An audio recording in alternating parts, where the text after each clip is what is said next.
The door shouldn't have opened. Elias Thorne's hand freezes on the brass handle of room 902, his janitor's cart wedged against his hip. The smell hits him first, antiseptic mixed with something sweeter like dying flowers left too long in water. He's supposed to be on the 8th floor fixing a leak in the executive lounge, but exhaustion has turned his brain into soup after 16 hours of scrubbing other people's messes. The woman on the bed doesn't move. Her skin looks like paper held up to a window so thin he can almost see the bones beneath. Blonde hair spreads across the pillow like spilled honey. Her belly rises under the white sheets, round and full, a pregnant moon in a sterile sky. Machines breathe for her, in, out, a rhythm that sounds like a clock running backwards. He should leave, close the door, pretend he never saw her. Then her eyes snap open. Blue electric, terrified. Her hand shoots out and grabs his wrist with shocking strength. Her lips move, cracked and dry, forming words that come out as broken whispers. He thinks I'm already dead. Her nails dig into his calloused skin. Don't let him find the air. Elias tries to pull away, but she won't let go. Ma'am, I'm maintenance, I'll get a nurse. No, the word cuts like glass. Her other hand moves to her swollen stomach, protective, desperate. You're the first person in 3 months who's looked at me like I'm still alive. The machines scream a warning, her grip loosens, her eyes roll back. Footsteps echo in the hallway outside, heavy, expensive shoes on marble. Elias hears a man's voice, low and sharp. I want a status report on room 902, now. Hi friend, before we continue the story, kindly tell us where are you watching from, and hit that subscribe button now for you to get more, and I have something new for you tomorrow. Stay tuned, thanks, let's continue. The door handle begins to turn from the outside. What would you do if a dying stranger grabbed your hand and made you responsible for a life you never asked to protect? 12 hours earlier, Elias is staring at the red stamp across his apartment door. Final notice. The words blur as Sloane tugs on his work shirt, her 6-year-old fingers sticky with grape jelly. Daddy, can I have $5 for the zoo trip? He crouches down to her level, his knees popping like old wood. Baby girl, we're going to do our own zoo trip this weekend, just you and me, better than any school thing. She lights up and the lie tastes like copper in his mouth.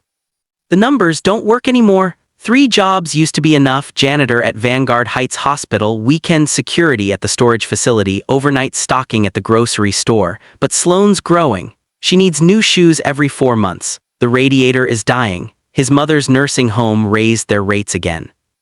He keeps $217 hidden inside a hollowed-out copy of Moby Dick on the bookshelf. Sloane's college fund, untouchable, sacred.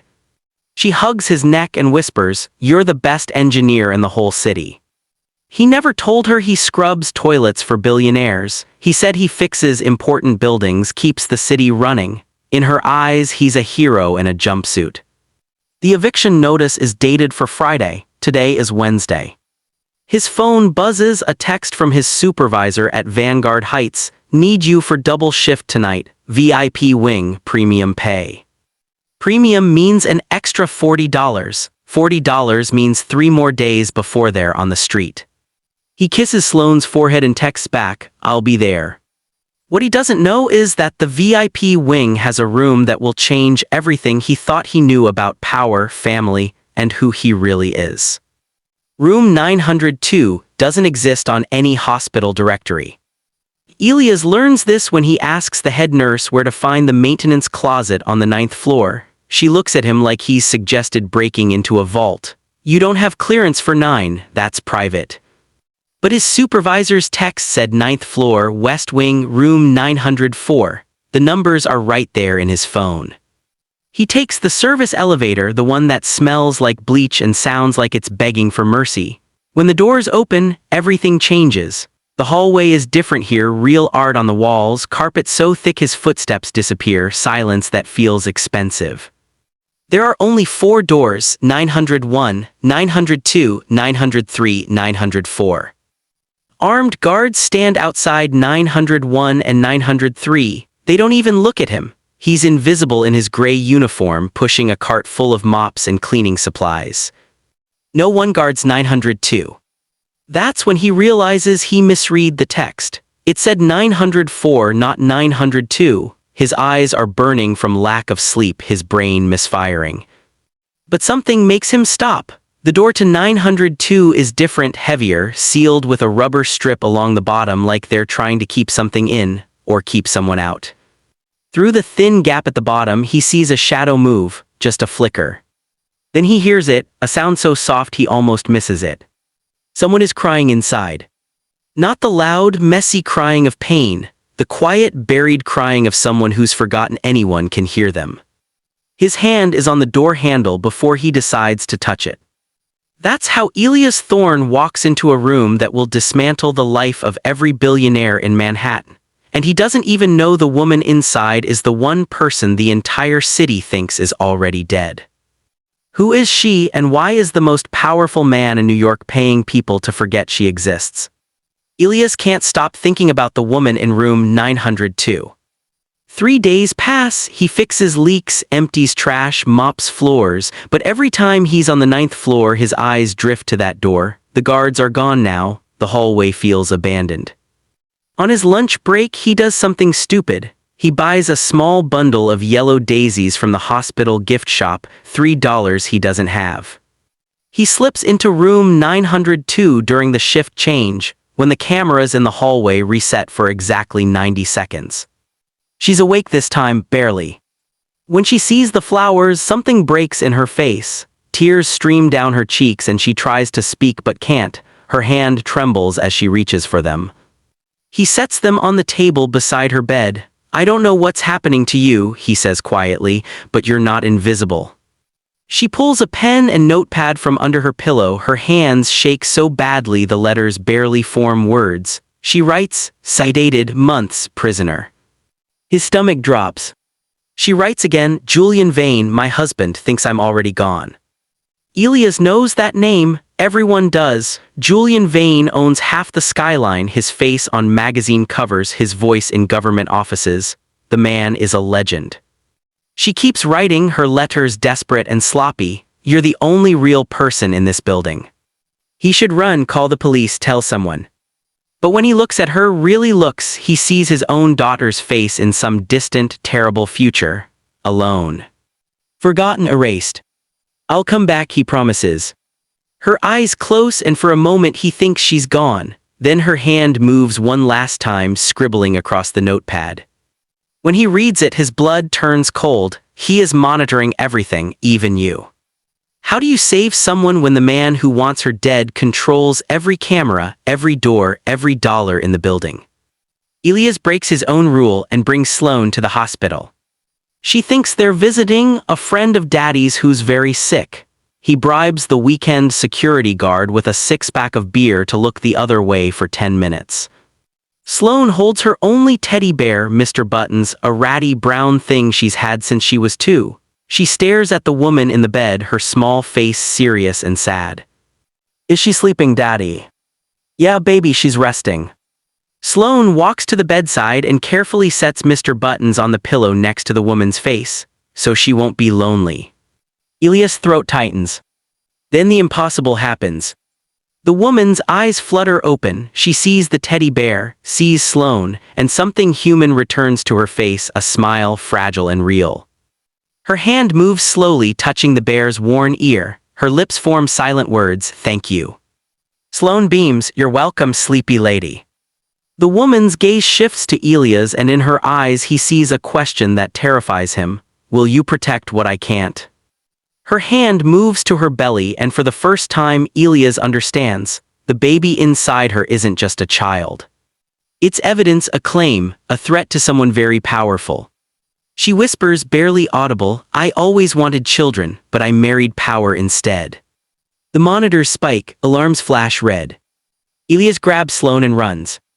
2 floors down, he checks the security app on his phone, the one his supervisor gave him for tracking maintenance requests.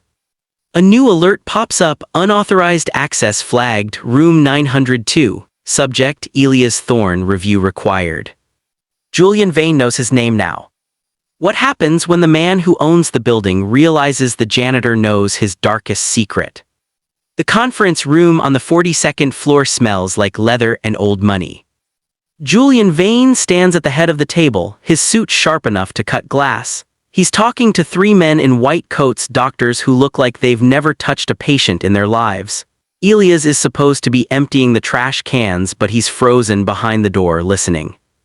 "The sedation needs to increase," Julian says. His voice is calm, surgical. "I don't care about the risks, she's already served her purpose. The moment that child is born, the inheritance clause triggers. I need her gone before she can contest anything." One doctor clears his throat. "Mr. Vane, if we increase the dosage any further, we risk premature labor. The baby survives, that's all that matters. The mother is a loose end." Elias' hand tightens on the trash bag. He wants to burst through the door, grab Julian by his expensive tie and make him choke on his own words. But he's just a janitor, a nobody, a man who scrubs floors while billionaires decide who lives and who disappears. Julian taps his phone screen. There's another issue. A maintenance worker has been accessing room 902 without authorization multiple times. He shows them a security photo, grainy but clear enough. Elias' face fills the screen. His name is Elias Thorne, single father, 3 jobs, drowning in debt. Julian's smile is thin and cold. "I want him reassigned tonight, and I want to know if he's talked to anyone." The doctors nod like puppets. Julian continues, "People like him are easy to erase, they're already invisible." Elias backs away slowly, his heart hammering so loud he's sure they'll hear it through the walls. He doesn't go home, he goes straight back to room 902. When he pushes open the door, Cassian is awake, her eyes wide with panic. She's holding a piece of paper, trembling. She shoves it toward him. He reads the handwriting, shaky, desperate. "He's coming tonight, please, you have to marry me." Elias stares at her like she's lost her mind. "What?" She grabs his hand, her grip weak but frantic. "Legal protection. If I have a husband, he can't inherit everything when I die. The baby will have a guardian. Please, you're the only person I trust." "I'm nobody," he whispers. "I clean toilets, I can't fight him." Her voice breaks. "You're not nobody to me." The door behind him clicks. Someone's unlocking it from the outside. "Do you risk everything for a stranger, or do you run while you still can?" The priest smells like whiskey and regret. Father Dominic was defrocked 5 years ago for marrying a couple without the church's permission. Now he lives in a studio apartment above a laundromat and performs ceremonies for $200 cash. Elias finds him through a janitor who used to work at a Catholic hospital. It's nearly midnight when Father Dominic shuffles into room 902, a worn Bible tucked under his arm. Cassian is barely conscious. The nurses increased her sedation an hour ago, Julian's orders, but she fights it, her eyes fluttering open every few seconds, her lips moving in silent prayers. "This is insane," Elias mutters. He's packing, his hands shaking. "I don't even know you, you don't know me, this isn't real." Father Dominic pours himself a plastic cup of water from the sink. "Son, half the marriages in this city aren't real, at least this one has a point." Cassian's hand reaches for Elias. Her voice is a whisper, broken and raw. "The baby. If Julian controls the baby, he controls a $12 billion shipping empire, my family's legacy. But if I have a legal husband, the inheritance splits. The child gets protection, a trustee, someone who can fight him in court." "Why me?" Elias' voice cracks. "Why not a lawyer, someone who knows how to do this?" "Because lawyers work for money, and Julian has all of it." She coughs, her whole body shuddering. "You came back, you brought your daughter, you're the only one who saw me as human." Father Dominic opens the Bible. "We doing this or not? I've got a poker game at 2. Elias looks at Cassian, really looks at her. This fragile, dying woman who should hate the world but is still trying to save a child she might never hold. He thinks of Sloane, of the eviction notice, of every time someone stepped over him like he was part of the floor. "Okay," he says, "let's do it." The ceremony takes 4 minutes. Father Dominic reads from faded pages, his voice flat and quick. Cassian repeats the words, her hand gripping Elias like a lifeline. When it's his turn, Elias' throat tightens, but he pushes the words out. "I do." Father Dominic pulls out a marriage certificate pre-signed and hands Elias a pen. "Sign here and here. Congratulations, you're legally bound to a woman you met 4 days ago."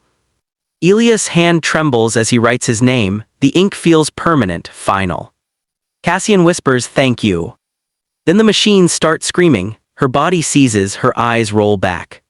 Father Dominic grabs his Bible and runs. Elias hits the emergency button and within seconds, nurses flood the room. They push him out, shouting medical terms he doesn't understand. Through the chaos, he hears one nurse say, "She's crashing, get Vane on the line." Elias stumbles into the hallway, the marriage certificate crumpled in his fist. His phone buzzes, a text from an unknown number, "You just signed your death warrant." 2 floors below, in his executive office, Julian Vane receives an alert. A legal filing has just been submitted to the New York County Clerk's office. A marriage license. Cassian Alden to Elias Thorne. Julian's face doesn't change. He picks up his phone and dials his head of security. "Find everything on Elias Thorne, family, friends, debts, weaknesses. I want him destroyed by morning." Then he adds, almost as an afterthought, "and run a DNA test. Something about him feels familiar." What happens when the man you just defied has the resources to erase you from existence? The DNA results arrive in Julian Vane's inbox at 6:47 a.m. He's in his penthouse drinking black coffee, watching the sunrise paint the city gold. His assistant sent the file with a red flag, "Urgent, confidential, eyes only." Julian opens it. The room goes silent. The report is clean, clinical, impossible. Paternity match 99.97%. Subject Elias Thorne, relation biological son. Julian reads it 3 times, then he throws his coffee mug across the room. It shatters against the window, black liquid dripping down the glass like oil. 27 years ago, Julian Vane was nobody. A hustler from Newark with a fake degree and a talent for making rich people feel smart. He met a woman named Delilah, a waitress with kind eyes and a laugh that made him feel human. She got pregnant, he gave her $10,000 and a plane ticket to Oregon, told her to disappear, told her the baby would ruin everything he was building. She took the money, he never saw her again. He became a billionaire, she raised a son alone. And now that son, the one Julian paid to erase, just married the woman Julian needs dead. Julian's hands shake, not from fear, from rage. He picks up his phone and calls his lawyer. "I need an emergency injunction. That marriage is fraudulent. I want it annulled by noon." The lawyer hesitates. "Sir, if the marriage is legal and she's mentally competent at the time of signing, annulment will be nearly impossible, especially if—" "I don't care, make it happen." He hangs up and stares at the photo of Elias in the security file. The jawline, the eyes, the way he stands like he's apologizing for taking up space. It's like looking in a mirror from 30 years ago. Julian doesn't feel guilt, he feels insulted. His own blood, his mistake, is now the one person standing between him and total control of the Alden Empire. He makes another call, this one to a man who doesn't ask questions. "There's a janitor named Elias Thorne. He has a 6-year-old daughter. I want you to deliver a message, make it clear what happens to people who interfere with my business." The voice on the other end is flat, "Understood." Julian ends the call and finishes dressing. He has a board meeting in 2 hours, a charity luncheon at 1, a press interview at 4. No one will ever know the war that just started. Meanwhile, 3 floors below street level in a storage closet at Vanguard Heights Hospital, Elias is reading the marriage certificate for the 10th time. His phone rings, unknown number. He answers. A voice he doesn't recognize says, "Mr. Thorne, this is Margaret Cho from the New York County Clerk's office. We've received a legal challenge to your marriage filing. A motion for annulment has been submitted by Julian Vane. You have 72 hours to respond with legal representation or the marriage will be voided." Elias' stomach drops. "I can't afford a lawyer." "Then I suggest you find one. Good luck, Mr. Thorne." The line goes dead. Elias slides down the wall and sits on the cold concrete floor. He's a janitor. He has $217 in a hollowed-out book. He just made an enemy of the most powerful man in New York. And he has no idea that enemy is his father. Can you win a war when you don't even know who you're really fighting? Cassian's water breaks at 11:53 p.m. on a Thursday. Elias is in the room when it happens. He's been staying close ever since the annulment notice, sleeping in the janitor's closet on the 9th floor, surviving on vending machine coffee and terror. The alarms go off, the machines scream, nurses rush in, and this time they don't kick him out, they barely notice him. Cassian is awake, gasping, her face twisted in pain. She grabs his hand so hard he feels bones shift. "Don't leave," she begs. "Please don't let him take the baby." "I'm not going anywhere," he promises. But then the door slams open, and Julian Vane walks in.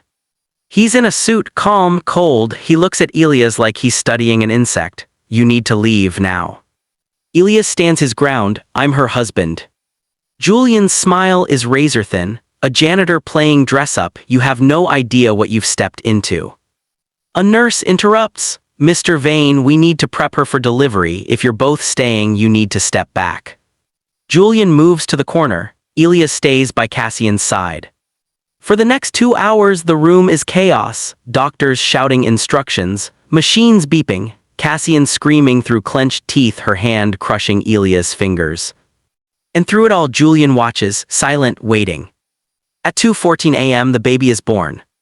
A girl, tiny, red-faced, screaming with the fury of someone who didn't ask to be born into a war. Cassian is crying, reaching for her daughter. The doctor places the baby on her chest, and for one fragile moment, the room feels almost sacred. Then Julian speaks. "I'll be taking custody immediately. My legal team is already filing the paperwork." Elias steps between him and the bed. "You're not touching her." Julian laughs. It's a soft, ugly sound. "You think a piece of paper makes you a father? You're a convenience, a placeholder. I'll have that marriage annulled by Monday and you'll go back to scrubbing toilets where you belong." Cassian's voice is weak but clear. Elias is her legal guardian. The marriage is binding. You have no claim. Julian's face hardens. "We'll see what a judge says." He leaves. The door clicks shut behind him. Elias looks down at Cassian. She's pale, exhausted, but alive. Against every prediction, every plan Julian made, she survived. She whispers, "You saved us." But Elias knows the truth. The war is just starting. 3 days later, a courier delivers an envelope to Elias' apartment. Inside is a single document, a DNA test. His name, Julian Vane's name, the results. Elias reads it twice. Then he sits down on the floor and stares at the wall. The man trying to destroy him is his father.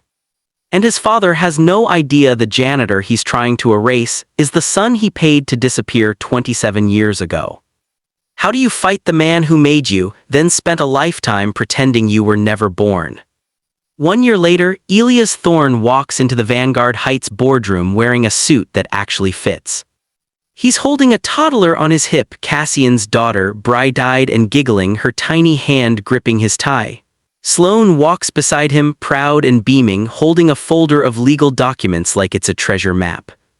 The board members freeze, 20 of the richest people in Manhattan, staring at the man who used to empty their trash cans.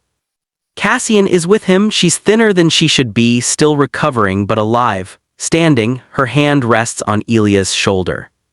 Julian Vane sits at the head of the table. His face is stone. Elias sets the toddler down gently and opens the folder. "My name is Elias Thorne. I'm the legal husband of Cassian Alden and the court-appointed guardian of her daughter, Iris. As of this morning, I hold proxy rights to the Alden family's controlling shares in Vanguard Shipping International." One board member laughs. "You're a janitor." "Was," Elias corrects. "Now I'm a trustee, and I'm here to vote on the removal of Julian Vane as CEO." The room erupts, voices overlapping, lawyers scrambling, phones buzzing. Julian doesn't move. He's staring at Elias with an expression that's almost unreadable. Then he says quietly, "You have no idea who you are, do you?" Elias meets his gaze. "I know exactly who I am. I'm the man who chose to protect a stranger when you chose to bury her." Julian stands. For a moment it looks like he might lunge across the table, but he just smiles, cold and sharp. "This isn't over." "No," Elias agrees, "it's just beginning." Julian leaves. The boardroom dissolves into chaos. But Elias stays calm, Iris babbling on his lap, Sloane holding his hand. Cassian leans close and whispers, "You did it."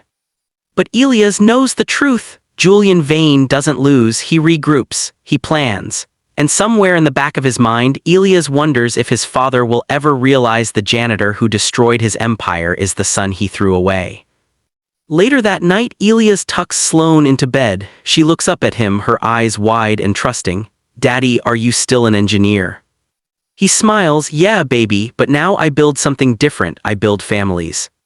She hugs him tight, and for the first time in years, Elias feels like he's standing on solid ground. But across the city in a penthouse that touches the clouds, Julian Vane opens the DNA file one more time. He stares at the name, Elias Thorne, biological son. He picks up his phone and makes a call.